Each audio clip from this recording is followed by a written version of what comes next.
The blood-red horizon stretched like a crimson veil over the rugged terrain, as Elizabeth Walker clutched her weathered journal to her chest, surveying the unfamiliar landscape of Nevada, Missouri. The year was 1875, and she had traveled nearly 1,000 miles to claim the land her late father had left her, a decision that had shocked her Boston relatives, but had given her the first real sense of purpose she'd felt since the war ended. The homestead looked nothing like the promising description in her father's will. Instead, what greeted her was an abandoned cabin with a sagging porch and fields overgrown with weeds. Elizabeth had known frontier life would be challenging, but as she stood at the boundary of her new property where a portion of fence had collapsed entirely, she wondered if she had made a terrible mistake. The late afternoon sun cast long shadows across the dusty ground as Elizabeth approached the broken fence line. That's when she heard a low, steady murmur coming from just beyond the hill. Following the sound, she crested the rise and stopped abruptly at the sight before her. A man knelt in the dirt, his broad shoulders slumped forward, head bowed, hat placed respectfully on the ground beside him. His hands were clasped in front of him as words of prayer spilled softly from his lips. Behind him, cattle grazed in the distance, seemingly unconcerned that a large section of the fence meant to contain them had splintered and fallen. For a moment, Elizabeth hesitated, feeling like an intruder upon a private moment. But something in the man's posture, a mixture of determination and defeat, compelled her forward. Her boots crunched on the dry grass, and the man's head snapped up, his prayer abruptly silenced. "I apologize for the intrusion," Elizabeth said, her voice carrying on the still air. "I've just arrived to claim the Walker homestead." The man rose to his feet in one fluid motion, reaching for his hat and dusting it against his worn denim before placing it atop his sun-bronzed head. His eyes, a startling blue against his tanned skin, assessed her with a mixture of surprise and wariness. "Miss Walker," he said, his deep voice resonating with recognition. "Folk in town said you might be coming." He gestured toward the broken fence. "I was just asking the Lord for guidance. This fence has been the bane of my existence for 3 seasons now. Every time I fix it, something happens: storm, cattle, or just plain bad luck." "You know my name," Elizabeth observed, stepping closer and extending her hand, "but I don't believe I know yours." A small smile tugged at the corner of his mouth as he removed his hat again and took her hand in his rough one. "Keegan O'Malley, madam. I run cattle on the neighboring property." He nodded toward the broken fence. "This boundary line has been a point of contention between our lands. Your father and I had an agreement about maintenance, but since his passing—" His voice trailed off. Elizabeth looked at the splintered wood, the rusty nails scattered about. "It seems quite beyond repair," Keegan sighed, replacing his hat. "That's what I was praying about. I've rebuilt this section 4 times in 2 years. I'm running out of lumber, patience, and prayers."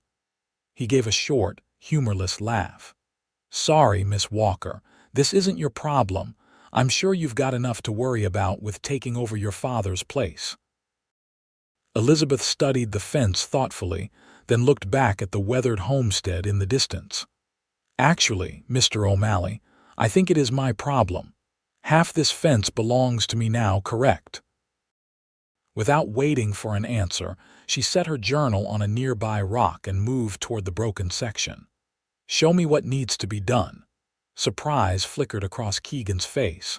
"Madam, fence mending isn't ladies' work." Elizabeth raised an eyebrow, already rolling up her sleeves. "Perhaps not in Boston, Mr. O'Malley, but I suspect many things work differently here." She picked up a broken rail, testing its weight. "Besides, I was a nurse during the war. I'm no stranger to hard work or getting my hands dirty." Keegan stood frozen for a moment, clearly taken aback by her directness. Then, to Elizabeth's relief, he smiled a genuine smile that transformed his solemn face.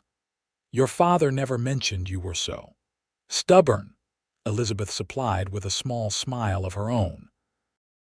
"I was going to say capable," Keegan replied, reaching for his tools. "But stubborn works too. All right, Miss Walker, if you're determined to help, I won't refuse. First, we need to salvage what wood we can." As the sun began its descent toward the horizon, Elizabeth worked alongside Keegan, learning the basics of fence repair. Her hands, once accustomed to bandages and surgical instruments, now gripped hammers and measured wood. Despite her determination, she could feel blisters forming on her palms, but she refused to complain or stop. Keegan worked methodically, explaining each step with patience. The tension that had been evident in his shoulders when she first found him praying had gradually eased. When Elizabeth successfully hammered a nail through two joining pieces of wood, without bending it a feat that had apparently eluded her father, Keegan let out a low whistle of approval. "You're a natural, Miss Walker," he said, his voice warm with genuine admiration. Elizabeth felt a surprising flush of pleasure at his praise. "Elizabeth, please," she said, wiping sweat from her brow with the back of her hand. "If we're to be neighbors fixing fences together, formality seems unnecessary." Keegan nodded, a hint of something unreadable crossing his features. "Elizabeth, then," he said, testing the name. "And you should call me Keegan." As twilight deepened around them, they managed to create a temporary repair that would at least keep Keegan's cattle contained for the night. Elizabeth's muscles ached in places she hadn't known could ache, but there was a satisfaction in seeing the fence standing once more. "It won't last forever," Keegan said, standing back to assess their work, "but it'll hold for now." Elizabeth nodded, flexing her stiff fingers. What would make it last? There must be a better solution than continually rebuilding the same section. Keegan's gaze traveled across the land, thoughtful. "Stone," he finally said. "A stone base would prevent the rot that keeps weakening the wood, but quarried stone is expensive and difficult to transport out here." "There's a creek bed on the eastern edge of the property," Elizabeth said, remembering details from her father's letters. "Would river stones work?" Keegan looked at her with renewed interest. "They would. Your father mentioned that creek, but we never got around to hauling stones from it." He paused, studying her with those intense blue eyes. "You're not what I expected, Elizabeth Walker." "I'll take that as a compliment," she replied, retrieving her journal from where she'd left it. "Tomorrow, I'll show you the creek. Perhaps between the two of us, we can find a permanent solution to your prayer." As they walked toward her homestead in the gathering darkness, Elizabeth felt a strange sense of peace settling over her. The doubts that had plagued her upon arrival seemed less significant now. She had made a connection tenuous as it might be with this land, and with the solemn cowboy who had been praying over a broken fence. "I'll escort you back to your cabin," Keegan said as they approached the dilapidated structure. "It's getting dark." Elizabeth nodded gratefully, suddenly aware of how vulnerable she was in this unfamiliar territory. "Thank you. Though I should warn you, I haven't even seen the inside yet." Keegan's expression softened. "Your father kept it simple but sound. The roof doesn't leak, at least." He hesitated. "Do you have provisions? The general store will be closed by now." Elizabeth's stomach chose that moment to rumble loudly, and she laughed, embarrassed. "I have some travel rations left, but I'll need to stock up tomorrow." "I have a stew going at my place," Keegan offered, then quickly added, "I could bring you some. It wouldn't be proper to invite you over, being a single woman and all." The consideration touched Elizabeth. Despite his rough exterior, Keegan O'Malley was clearly a gentleman. "That would be very kind, thank you." As they reached the cabin door, Elizabeth felt a curious reluctance to end their interaction. This man, this neighbor she'd known for mere hours, had somehow anchored her to this strange new place, making it feel less foreign. "I'll be back shortly with that food," Keegan said, tipping his hat.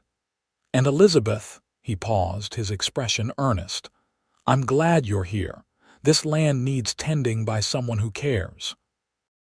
As she watched him walk away, Elizabeth realized that for the first time since deciding to claim her inheritance, she truly felt she might belong in this wild place.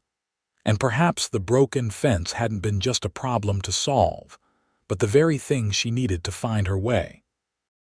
True to his word, Keegan returned within the hour, carrying a pot of savory stew and a small loaf of bread.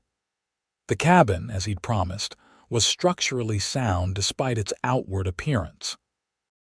A thick layer of dust covered everything, but the furniture was sturdy, and the stone fireplace stood ready to provide warmth and cooking heat. "It's not much," Keegan said apologetically as he set the food on the small table by the window, "but it'll fill your stomach." Elizabeth lit a lantern she'd found and cleared space at the table. "It smells wonderful. Please join me. I hate to eat alone, and I have so many questions about this place." Hesitation crossed Keegan's features, but he nodded, removing his hat. "Just for a while. Folks might talk, but most know me well enough to know I'm just being neighborly." As they ate, Elizabeth learned more about Nevada, Missouri, how the town had grown since the war, the struggles of the farmers and ranchers in the area, and bits and pieces about Keegan himself. He'd come west from Pennsylvania after the war, using his saved Army pay to purchase land and start his cattle operation. "Your father was one of the first to welcome me," Keegan said, a fond smile softening his features. Most were wary of newcomers back then, especially those without family connections. But Jacob Walker offered me fair grazing rights when I was just starting out. "That sounds like him," Elizabeth said softly. "He always believed in giving people a chance to prove themselves." She stirred her stew thoughtfully. "I only wish I'd had the opportunity to visit him here. We corresponded regularly, but I haven't seen him since before the war." Keegan's expression grew solemn. "He spoke of you often, proudly, especially your nursing work during the conflict." "It changed me," Elizabeth admitted. "After seeing so much death and suffering, Boston society seemed trivial. When Father's letter came offering me a place here, I declined. I had my nursing work, my independence. I thought I was where I belonged." She sighed, looking around the simple cabin. "After he died and I learned he'd left me everything, it felt like a second chance, a way to connect with him even though he's gone." "The land has a way of connecting people across time," Keegan said, his voice deep with understanding. "Working the same soil, seeing the same horizons, it binds you to those who came before." They fell into comfortable silence then, finishing their meal as the night deepened around the cabin. When it was time for Keegan to leave, Elizabeth walked him to the door, suddenly aware of how alone she would be once he departed. "I'll come by tomorrow morning," he said, settling his hat back on his head. "We can look at that creek bed and plan our fence strategy." "I would appreciate that," Elizabeth replied.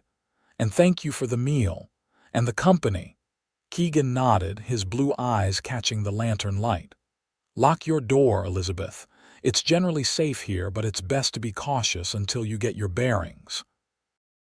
After he left, Elizabeth secured the door as instructed and prepared for her first night in her new home. Despite the unfamiliar surroundings and the enormity of the task ahead, she felt a strange sense of contentment. As she drifted off to sleep on the dusty but comfortable bed, her thoughts returned to the image of Keegan kneeling in prayer by the broken fence, and how that single moment had somehow set her on a path she hadn't anticipated but already felt right. Morning arrived with golden light streaming through the cabin's east-facing windows. Elizabeth woke early, her body stiff from the previous day's labor, but her mind clear and focused. She used water from the pump outside to wash, and then began the task of cleaning the cabin, determined to make it livable before focusing on the larger challenges of the homestead. By the time Keegan arrived, she had swept the floors, dusted the furniture, and organized her meager possessions. The cabin already felt more like a home, though it needed much more work. "You've been busy," Keegan observed, standing at the open doorway, a basket in his hands. Elizabeth smiled, wiping her hands on her apron. "There's something satisfying about bringing order to chaos." She nodded toward the basket. "What's this?" "Breakfast," Keegan said, somewhat sheepishly. "Biscuits and preserves and coffee. I figured you might not have provisions yet." The thoughtfulness of the gesture touched Elizabeth deeply. "Thank you. I was just realizing how empty my pantry is." They shared a quick breakfast on the porch, discussing plans for the day. Keegan had brought his wagon, explaining they could use it to transport stones from the creek if they found suitable ones. "I've got to check my herd first," he said. "Make sure none wandered through any other weak spots in the fence overnight. Then we can head to the creek." Elizabeth nodded. "I'll accompany you. I should learn the boundaries of my property anyway." Riding beside Keegan in his wagon provided Elizabeth with her first real view of the land she now owned. In the clear morning light, she could see that, despite the neglect of recent years, the Walker homestead had good bones, fertile soil, adequate water sources, and gently rolling terrain ideal for both crops and grazing. "Your father had 40 acres, Keegan explained as they followed the fence line. "My property adjoins yours to the north and west.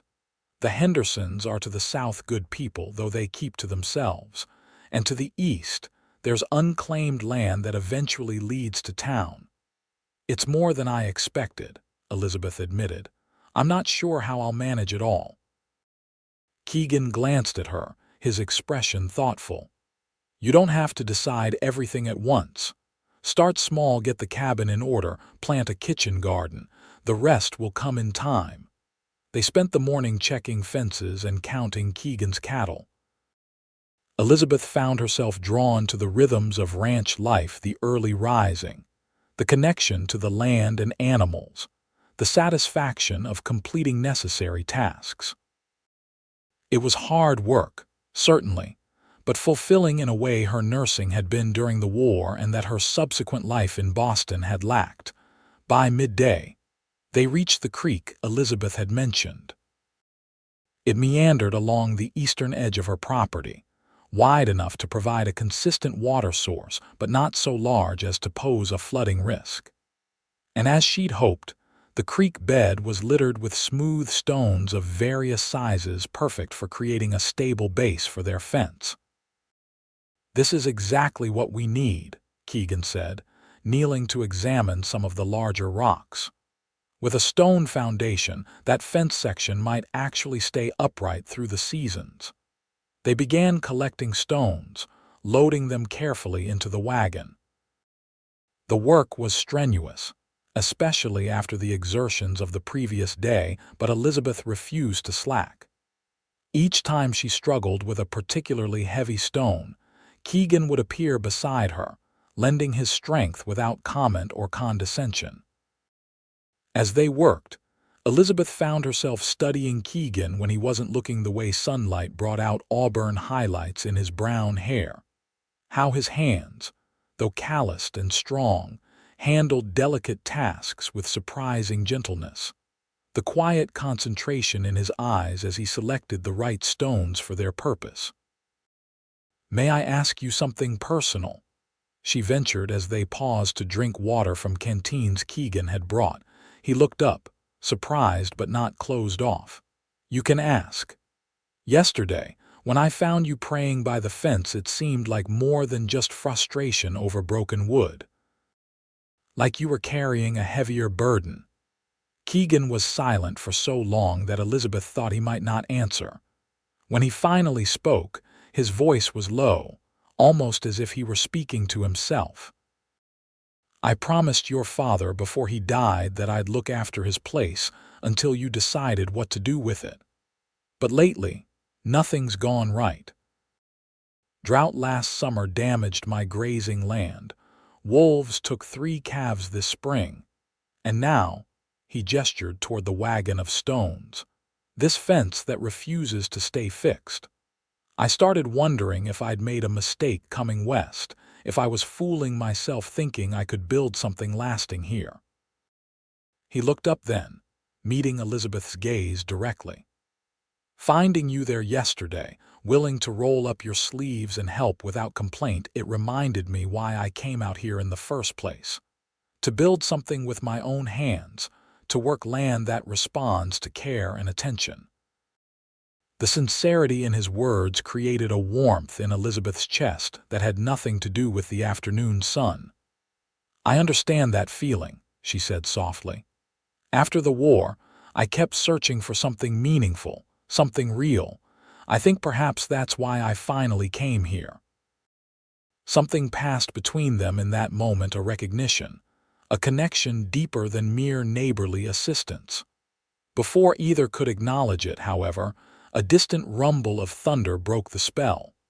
"Storm's coming," Keegan said, glancing at the darkening western sky. "We should head back. We've got enough stones for a good start anyway." They loaded the last few rocks and secured the wagon before heading back toward the homesteads. The approaching storm brought a cool wind that offered relief from the day's heat, but also promised significant rain.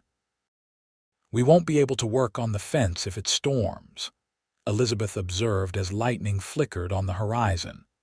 "No," Keegan agreed, "but the rain will soften the ground, make it easier to set those stones properly once it passes." By the time they reached Elizabeth's cabin, fat raindrops had begun to fall. Keegan helped her unload the stones near the cabin's woodshed where they would stay relatively dry, then hesitated by his wagon. "You should stay until the storm passes," Elizabeth said, eyeing the increasingly threatening sky. "It's not safe to be out in the open with that lightning." Keegan glanced between Elizabeth and the gathering storm, clearly weighing propriety against practicality. Another crack of thunder made the decision for him. "Just until it eases," he agreed. Inside the cabin, Elizabeth lit lanterns against the premature darkness brought by the storm clouds. Rain began to pound the roof in earnest, and wind howled around the cabin's corners. Despite the weather's fury, Elizabeth felt strangely at peace, secure in the solid walls her father had built. "Your father constructed this place well," Keegan commented, as if reading her thoughts. "Many newer cabins wouldn't stand so firm against a storm like this." "He always did things thoroughly," Elizabeth replied with a fond smile. "It was one of his finest qualities and most frustrating habits." She moved to the fireplace, arranging kindling to start a small fire against the storm's chill. "Would you tell me more about him? His life here?" Keegan settled into a chair near the hearth, watching as Elizabeth coaxed a flame to life. "He was respected by everyone in the county, fair in his dealings, generous when folks needed help. He grew mostly corn and wheat, kept a few dairy cows and chickens." A smile crossed his face. "He made the worst coffee I've ever tasted, though, claimed it needed to be strong enough to stand a spoon in." Elizabeth laughed, the sound mingling with a crack of thunder. "That sounds like him. Mother always complained about his coffee, too." She sat in the chair opposite Keegan, enjoying the growing warmth of the fire. "Did he seem happy here? In his letters, he always sounded content, but people often present their best face in correspondence." "He was content with the land, with what he'd built," Keegan said thoughtfully. "But there was a loneliness to him, especially in the last year. He spoke of you often, hoped you might visit." He met Elizabeth's gaze directly. "I think he would be pleased to know you're here now, continuing what he started." Elizabeth felt tears prick at her eyes and blinked them away. I hope so. I wish I'd come sooner while he was still alive. We all have regrets about time lost with those we love, Keegan said gently. But you're honoring him now by being here, by caring for this land. Outside, the storm raged on, but within the cabin, a different kind of atmosphere was developing, one of understanding and growing connection. As they talked through the afternoon, Elizabeth learned more about Keegan's past. He'd fought for the Union, as had her father, though in different regiments. After the war, he'd worked briefly in Pennsylvania's coal country before deciding he needed open skies and land of his own. The war took something from me, he admitted, staring into the flames. Not physically, like so many poor souls, but inside. I couldn't go back to living in crowded places after that. Needed space to breathe, to remember there's still beauty in the world. I understand, Elizabeth said quietly. Working in the field hospitals, I saw humanity at its worst and best simultaneously. It changes how you see everything that comes after. As evening approached, the storm finally began to subside, rain softening to a gentle patter on the roof. The wind had calmed, though occasional rumbles of thunder still sounded in the distance. I should go, Keegan said, rising from his chair. My animals will need tending after the storm. Elizabeth walked him to the door, suddenly reluctant for this interlude to end. Thank you for your help today, and for the stories about my father. Keegan paused at the threshold, his tall frame silhouetted against the gray evening light. Tomorrow, if the ground's not too sodden, we could start setting those stones. Build something that lasts. Elizabeth nodded, aware of a growing certainty that they were discussing more than just fence repair. I'd like that very much. After Keegan left, Elizabeth prepared a simple supper from the provisions he had brought earlier. As she ate alone in the cabin that had once been her father's, she reflected on how quickly her perspective had changed. 2 days ago, she had arrived uncertain and alone, questioning her decision to claim this inheritance. Now, she felt a growing connection not just to the land, but to the community it represented, a community that, so far, consisted primarily of one thoughtful cowboy with troubled blue eyes and gentle hands. Elizabeth slept soundly that night, lulled by the soft aftermath of the storm and dreams of building something permanent in this new place she was beginning to think of as home. The following days established a pattern that gradually became the new rhythm of Elizabeth's life. Mornings were spent tending to her own immediate needs, cleaning the cabin, establishing a small kitchen garden, learning to use the tools her father had left behind. Afternoons were often dedicated to working with Keegan on the stone foundation for their boundary fence. The project became a tangible symbol of their growing relationship, methodical, built layer by layer, with a solid foundation designed to weather future storms. They developed an easy working rapport, anticipating each other's needs and complementing each other's strengths. Elizabeth's precision and attention to detail balanced Keegan's practical experience and physical strength. A week after beginning their stone foundation, Elizabeth made her first trip into Nevada proper. Keegan insisted on accompanying her, explaining that she would need his wagon to transport supplies and introductions to the various merchants. Town's grown since the war, he explained as they traveled the rutted road leading away from their adjoining properties. The railroad connection brought new businesses, new people. Still small compared to what you're used to in Boston, I imagine. Elizabeth smiled, enjoying the gentle sway of the wagon and Keegan's steady presence beside her. Boston has its charms, but it also has too many people crammed together, too many societal expectations. I find I'm enjoying the openness here, the freedom to define oneself by actions rather than family connections or social standing. Keegan glanced at her, a hint of admiration in his expression. Not many Eastern ladies would see it that way. I'm not many Eastern ladies, Elizabeth replied with a small smile.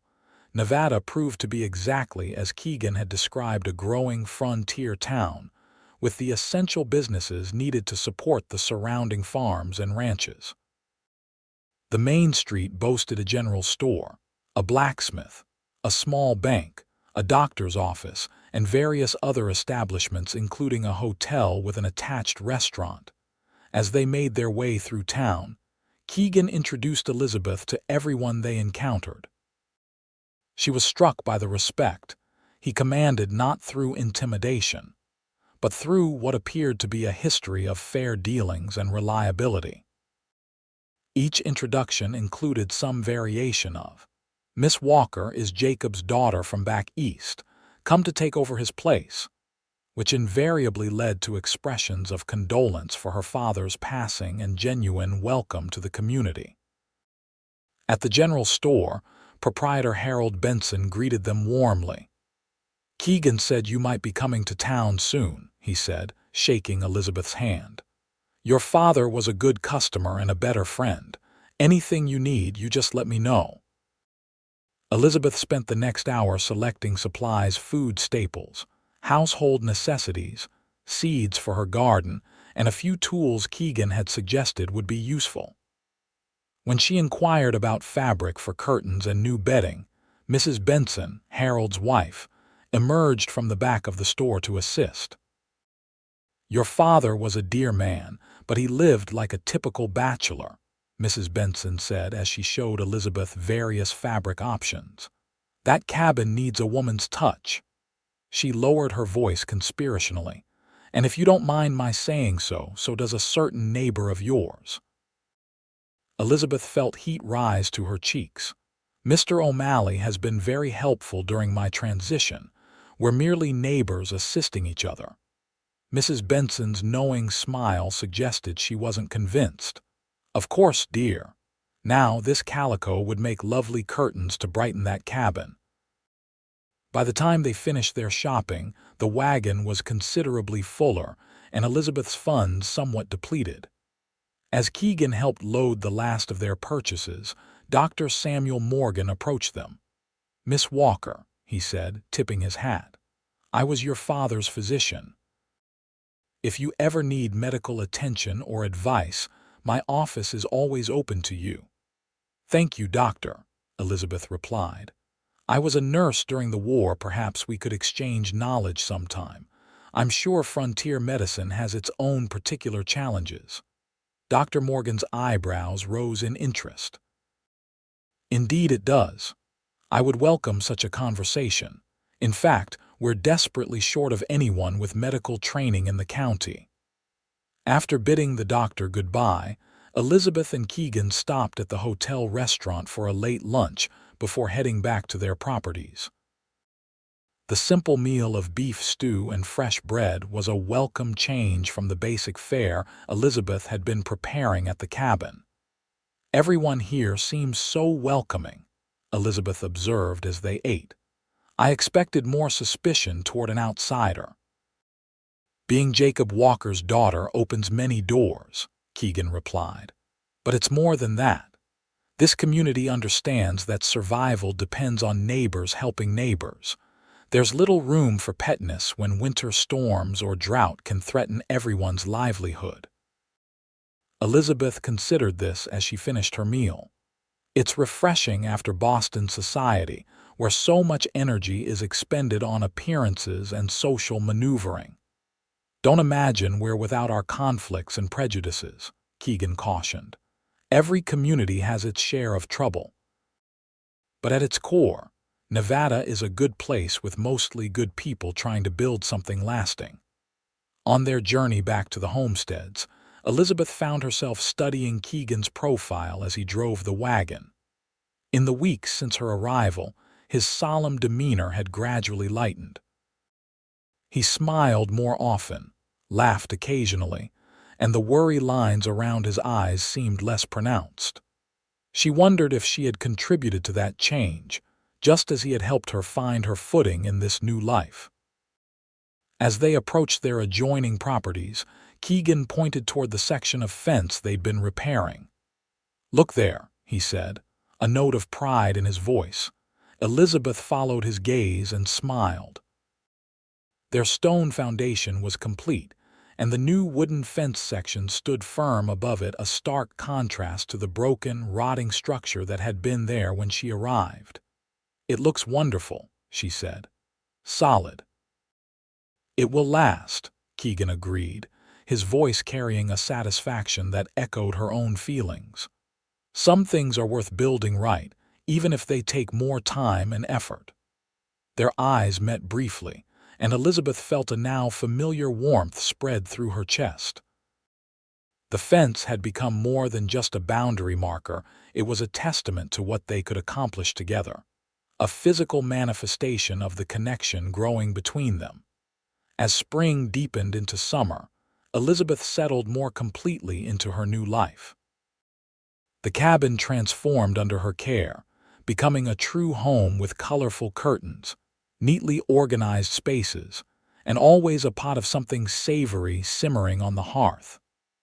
Her kitchen garden flourished, providing fresh vegetables to supplement the provisions she purchased in town.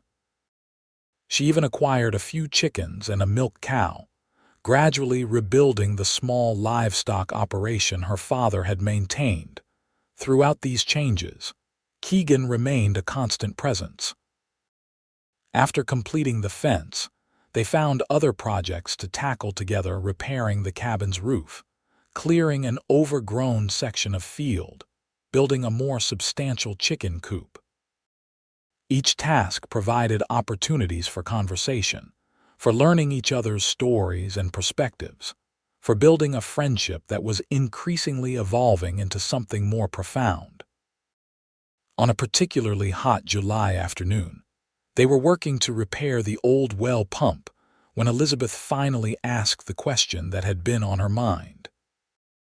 "Keegan," she began, passing him a wrench, "you've mentioned that you came west to build something of your own, but you've never spoken of family or ties back east. Did you leave people behind?" He paused in his work, wiping sweat from his brow with his forearm. "No one close.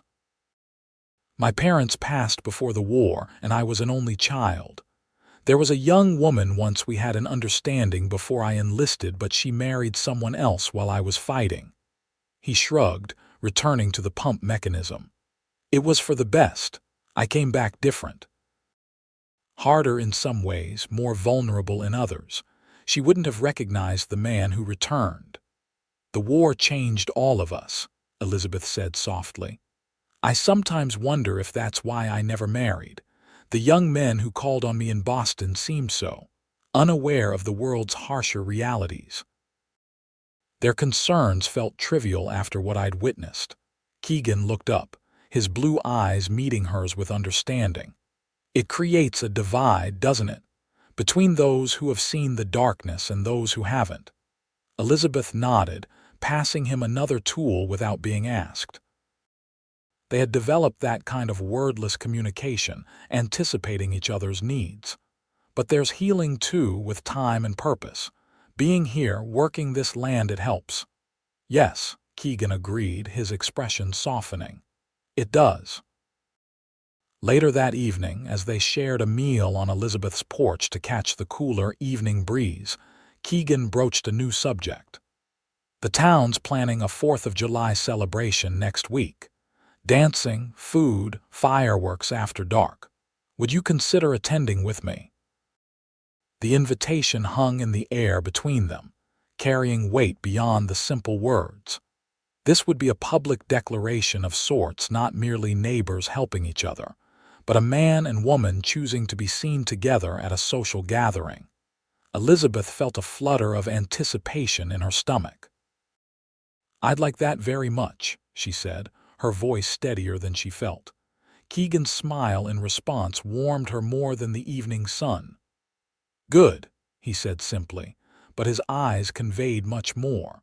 The day of the celebration arrived with clear skies and a festive atmosphere. Elizabeth spent extra time on her appearance, donning one of the few dresses she had brought from Boston, a blue cotton that was practical enough for frontier life, but still feminine with its fitted bodice and flowing skirt. She pinned her chestnut hair up in a style more elaborate than her usual practical bun, allowing a few curls to frame her face. When Keegan arrived to escort her to town, his reaction made her additional efforts worthwhile. He stood speechless for a moment before finding his voice. "You look beautiful, Elizabeth," he said, the sincerity in his tone unmistakable. Elizabeth took in his appearance as well. He had traded his working clothes for clean dark trousers and a white shirt, his usually unruly hair tamed with water, his face freshly shaved. "You clean up rather nicely yourself, Mr. O'Malley," she replied with a smile. The town square had been transformed for the celebration. Tables laden with food lined one side, a wooden platform served as a dance floor, and red, white, and blue bunting decorated every available surface. It seemed the entire county had turned out for the event. Families with children, elderly couples, young people clearly on the lookout for potential suitors. As Keegan and Elizabeth arrived, they drew curious but mostly approving glances. Mrs.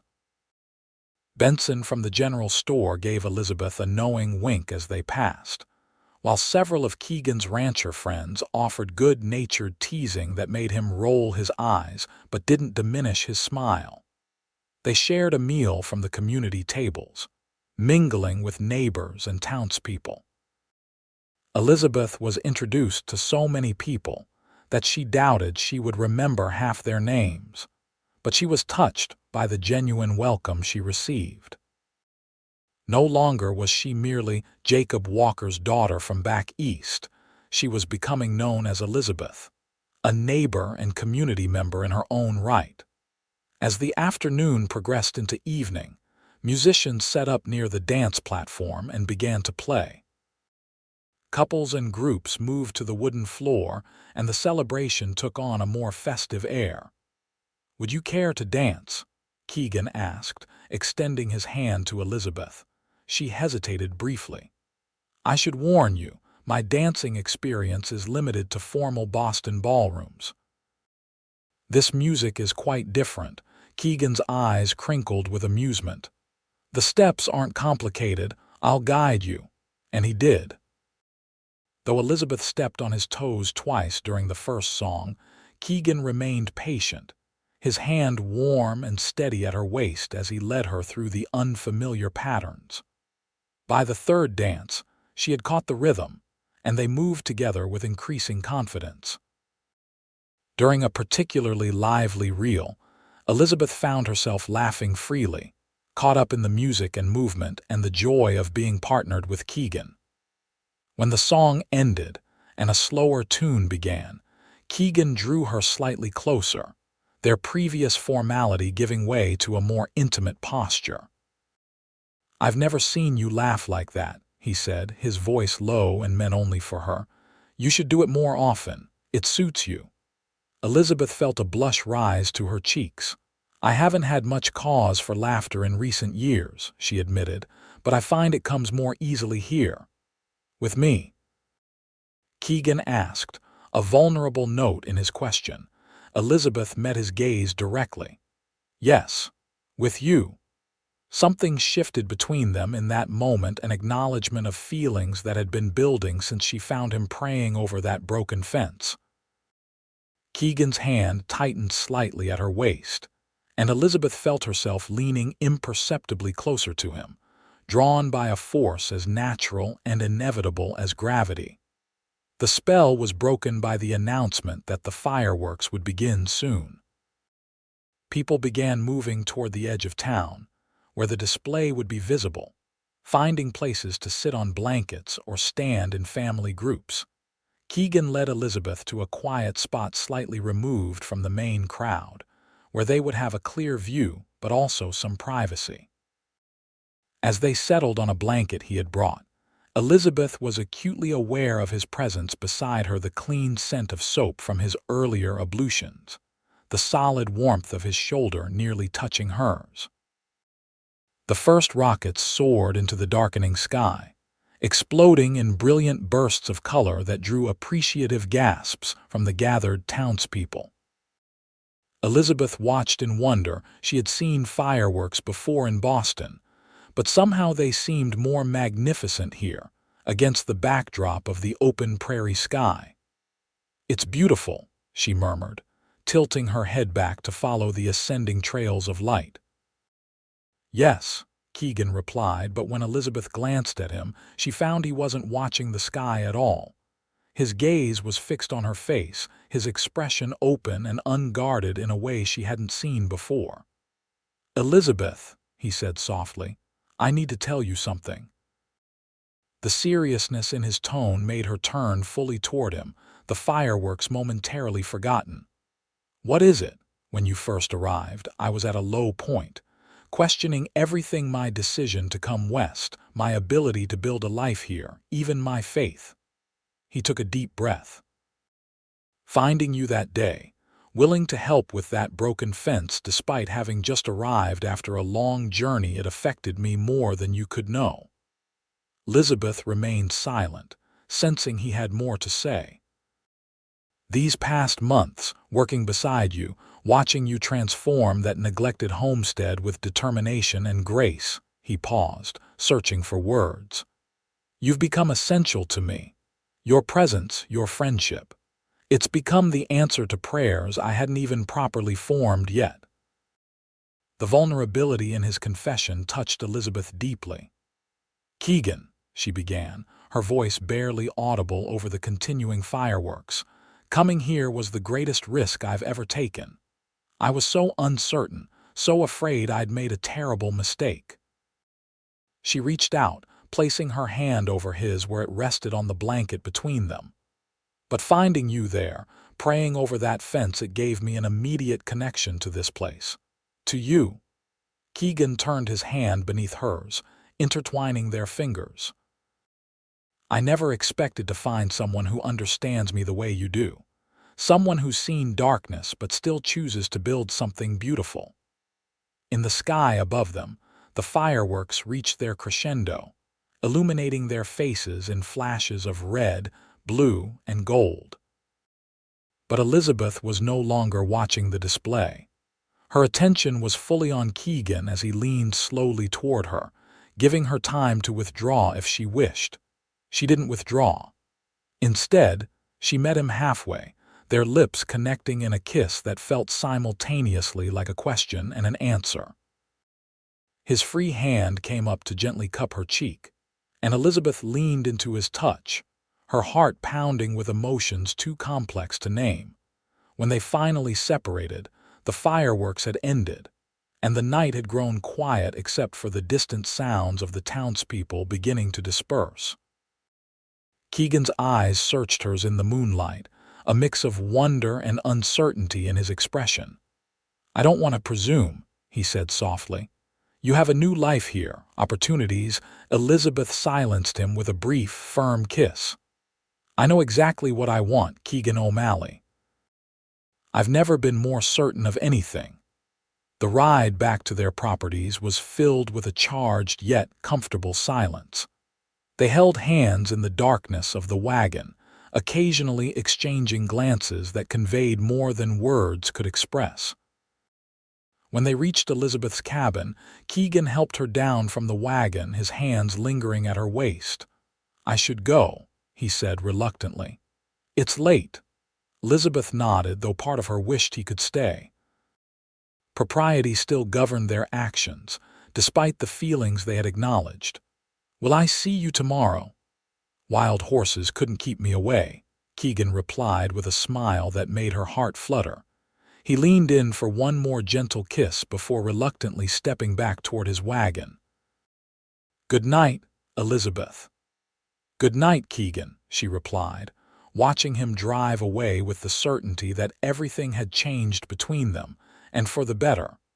The following weeks brought a deepening of their relationship that seemed to unfold as naturally as the summer itself.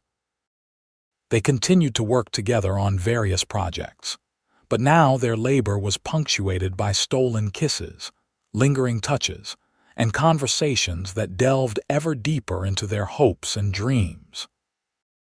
On a particularly sultry August evening, they sat on the porch of Keegan's ranch house, after a day spent helping one of their neighbors raise a new barn. The communal effort had drawn most of the county's residents, resulting in not only a completed structure, but also a day of socializing, shared food, and strengthened community bonds. "I've been thinking," Keegan said as they watched the sun setting in a blaze of orange and pink, "about the future." Elizabeth turned to look at him, noting the thoughtful set of his features. "What about it?" Keegan met her gaze, his blue eyes serious. "Your land adjoins mine. We've spent all summer working on both properties, improving them together." He reached for her hand. "I'm wondering if there might be a more permanent way to combine our efforts." Elizabeth's heart began to race, though she kept her expression composed. "What did you have in mind, Mr. O'Malley?" A smile tugged at the corner of his mouth at her deliberate formality. "A partnership, Miss Walker. Of the matrimonial variety." Though she had begun to hope for such a proposal, the reality of it still took her breath away. "Are you asking me to marry you, Keegan?" He shifted to face her more directly, taking both her hands in his. "I am. I love you, Elizabeth. I think I began falling for you the moment you picked up that broken fence rail and insisted on helping. You brought light back into my life when I was losing faith. You've become the center of everything good and hopeful in my world." Tears pricked at Elizabeth's eyes, but they were tears of joy. "I love you too," she said, her voice steady despite her racing heart. "And yes, I will marry you." Keegan's face transformed with happiness. He reached into his pocket and withdrew a small object, a simple gold band with a modest diamond that caught the last rays of the setting sun. "It was my mother's," he explained as he slipped it onto her finger. "I've been carrying it for weeks, waiting for the right moment." Elizabeth admired the ring, then looked up at the man who had become so essential to her existence in such a relatively short time. "It's perfect," she said. "Everything about this is perfect." Their wedding took place in early October, when the prairie grasses had turned golden and the harvest was complete. The entire community turned out for the event, which was held in Nevada's small church, and followed by a celebration that spilled onto the town square. Elizabeth wore a new dress of cream-colored silk, an extravagance she had ordered from St. Louis with Mrs. Benson's assistance. Keegan, looking somewhat uncomfortable but undeniably handsome in a new suit, waited for her at the altar with an expression of wonder that made several of the town's older women dab at their eyes with handkerchiefs. The ceremony was simple, but meaningful. They exchanged vows they had written themselves, promises that acknowledged their shared past experiences, and committed to a future built together. When the minister pronounced them husband and wife, Keegan's kiss was both tender and possessive, drawing good-natured cheers from their assembled friends and neighbors. The celebration afterward lasted well into the evening, with food, dancing, and toasts to the new couple. Dr. Morgan, who had become a good friend to Elizabeth, as they occasionally worked together treating various medical issues in the community, raised his glass with particular enthusiasm. "To Keegan and Elizabeth," he said, his voice carrying across the gathered crowd, "who prove that even a broken fence can lead to something beautiful and lasting when approached with faith and determination." As the night deepened and the celebration began to wind down, Elizabeth and Keegan slipped away to return to what was now their shared home. They had decided to make Keegan's slightly larger and more recently built ranch house their primary residence, while maintaining Elizabeth's cabin for storage and occasional use, when working that side of their combined property. Their first night as husband and wife was a discovery of new intimacies, of vulnerabilities shared and passion expressed within the bonds of matrimony. Elizabeth, who had witnessed the human body in various states during her nursing work, found herself unexpectedly shy, but Keegan's patient tenderness soon dispelled any awkwardness. "You are so beautiful," he murmured against her skin as they learned each other in ways they had only imagined before. "And you're mine now, as I am yours." "Always," Elizabeth whispered back, surrendering to the love that had grown from an unexpected encounter by a broken fence to become the foundation of a new life. The years that followed brought both joys and challenges, as all lives do. Their combined property flourished under their joint care, becoming one of the most productive in the county. They expanded their cattle operation, added crops that thrived in the local soil, and became known for their willingness to help neighbors in times of need. 2 years after their wedding, Elizabeth gave birth to their first child, a son they named Jacob, after her father. The boy had Keegan's blue eyes and Elizabeth's determined spirit, and from an early age showed an affinity for the land that delighted both his parents. "He's a true child of this place," Keegan observed one evening as they watched 3-year-old Jacob attempt to help feed the chickens, mostly by scattering grain in enthusiastic but inefficient handfuls. "He belongs here in a way that we had to learn." Elizabeth, her hand resting on the swell of her second pregnancy, nodded in agreement. "He'll never know what it's like to question where he belongs. This will always be home to him." Their daughter, Margaret, arrived in the spring of 1881, a serious child with her mother's chestnut hair and her father's thoughtful nature. Where Jacob was boisterous and physical, Margaret was observant and contemplative, often found sitting quietly with a book or studying the natural world around her with intense concentration. "She reminds me of you," Keegan told Elizabeth one day as they watched 7-year-old Margaret carefully tending to a wounded bird she had found. "That same care for living things, that focus when something matters to her." Elizabeth smiled, leaning against her husband's shoulder. "She has your patience, though, and your eyes, despite the different color. She sees things deeply." As their children grew, so did Nevada and the surrounding area. The railroad brought more settlers, more businesses. The small frontier town gradually transformed into a proper small city, with schools, additional churches, and amenities that would have seemed unimaginable when Elizabeth first arrived. Dr. Morgan, now gray-haired but still active in the community, often called upon Elizabeth to assist with medical matters, especially those involving women and children. Her nursing experience, combined with knowledge she had gained through books and correspondence with medical professionals back east, made her an invaluable resource. "You should consider formal training," the doctor suggested one day after they had successfully delivered twins for a farmer's wife who lived several miles outside town. "There are women being admitted to medical schools now. With your experience and intelligence, you could become a proper physician." Elizabeth considered the idea briefly but shook her head.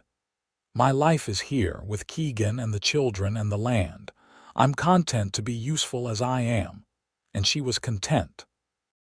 The uncertainty that had plagued her upon arrival in Nevada had long since disappeared, replaced by a deep-rooted sense of belonging and purpose. The connection she had formed with Keegan had only strengthened over time, evolving from the initial attraction and shared interests into a partnership that encompassed every aspect of their lives. On the 10th anniversary of her arrival in Nevada, Keegan surprised Elizabeth by taking her to the spot where they had first met, the section of fence that had once been broken, but now stood sturdy and well-maintained. its stone foundation still solid beneath the wooden rails. 10 years ago, I was kneeling here, questioning everything and praying for guidance, he said, taking her hand as they stood looking at the fence. And then you appeared, like an answer I hadn't even known to ask for. Elizabeth squeezed his hand, remembering that moment with perfect clarity despite the decade that had passed. I was so uncertain then, so worried I'd made a mistake coming here. And now, Keegan asked, though he already knew the answer. Now I know it was the best decision I ever made, Elizabeth replied, leaning against him. This place, our family, our life together, it's more than I ever dreamed possible. Keegan pulled her into an embrace, his arms as strong and sure as they had been when he first held her. Do you remember what you said that first day, about the fence? Elizabeth smiled against his chest. I said it seemed quite beyond repair. And yet here it stands, Keegan murmured, pressing a kiss to the top of her head. Like so many things we've built together, stronger for having been broken, more beautiful for the care we've put into mending it. As they stood there in the golden light of late afternoon, their 2 children running and laughing in the distance, Elizabeth felt a profound sense of gratitude for the journey that had brought her to this moment. From war-torn field hospitals to Boston's restless society to this peaceful stretch of Missouri prairie, her path had not been straight or easy.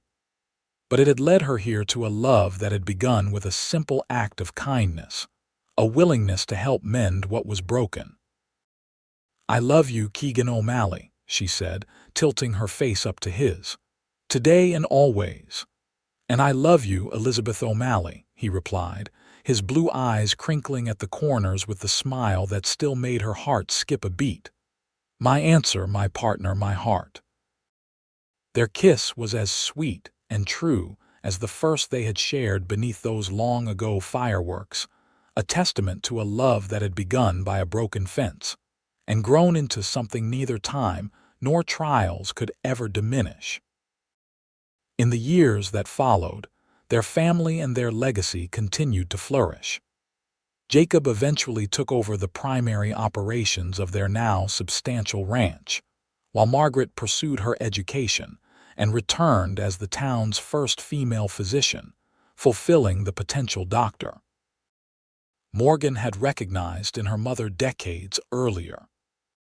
Keegan and Elizabeth remained the heart of their growing family, weathering the inevitable sorrows of life, including the loss of dear friends and the challenges of aging, with the same strength and unity that had characterized their entire relationship.